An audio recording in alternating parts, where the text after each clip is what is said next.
अस्सलाम वालेकुम। दोस्तों, आज मैं मौजूद हूँ अपने फील्ड में। सर्दी बहुत ज़्यादा होती है तो चक्कर कम ही लगता है। माशाल्लाह गंदम भी अच्छी पोजीशन में जा रही है।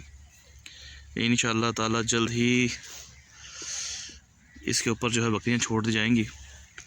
बस ज़रा मैं इस वक्त बदतर यहाँ पे खुश्क होने का इंतज़ार कर रहा हूँ। इधर वत्ता थोड़ा सा और कम हो जाए, जैसे पाँव इसके अंदर भी धंस रहा है। ये जैसे इससे निकलेगी इस तरह से बकरियाँ में फिर चरवाई करवाएंगे इनसे, बकरियों से। इससे जो है रिजल्ट भी इंशाल्लाह अच्छा आएगा। माशाल्लाह सारी लश ग्रीन खड़ी है। इसके अंदर फिर अगेन कह दूँ, कोई डीएपी नहीं, कोई नाइट्रो नहीं, वही वाला फार्मूला जो अक्सर मैं हमेशा शेयर करता हूँ।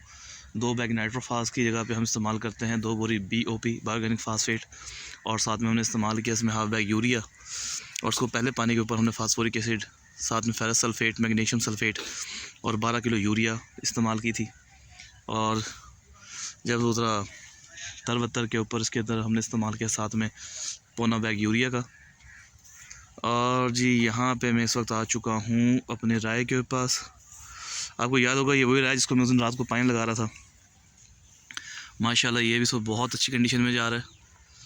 जैसा कि आप देख सकते हैं इसकी फली का साइज़, और अभी इसको मुकम्मल होने में फरवरी तक का एंड पे आके इंशाल्लाह मुकम्मल होगा। और अभी बहुत अच्छी तरह से इस पर फली लग गई है, फली उठा रहा है।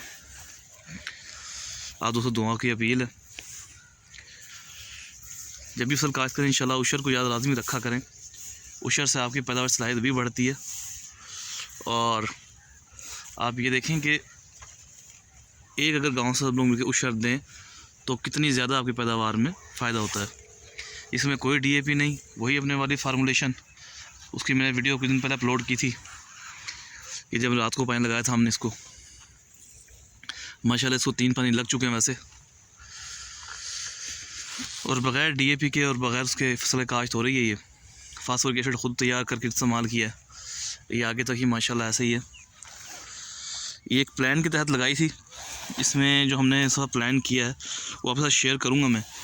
इसमें ऐसा था कि हमने प्लान ये रखा था कि इसके अंदर हमने जो बीज इस्तेमाल किया था फ़ी एकड़ सुपर कनोला के अंदर, सुपर राया, सुपर कनोला आगे लगा हुआ है।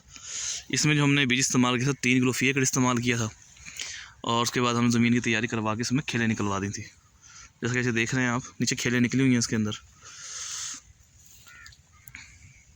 इसका पर्पस ये था कि हमारे पास जानवर हैं, तो जैसे जैसे राया बड़ा होता गया उसमें हम चिदराई करवाते गए और जानवरों के लिए पट्ठे निकलवाते रहे।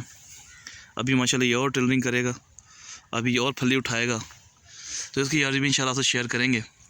एक्सपेरिमेंट किया है कि हमने इसमें बीज बहुत इस्तेमाल किया है ताकि जानवरों के पट्ठे भी शार्ट ना हो और फसल भी हमारी मुतासिर ना हो। तो उसकी इंशाल्लाह जब एवरेज आएगी तो मैं आपके साथ शेयर भी करूँगा। तो दुआ में याद रखिएगा। इंशाल्लाह जल्दी हाजिर होंगे फिर एक नई वीडियो के साथ। तब तक के लिए खुश रहें, खुशहाल रहें। अल्लाह हाफिज़, फ़ी अमानिल्लाह।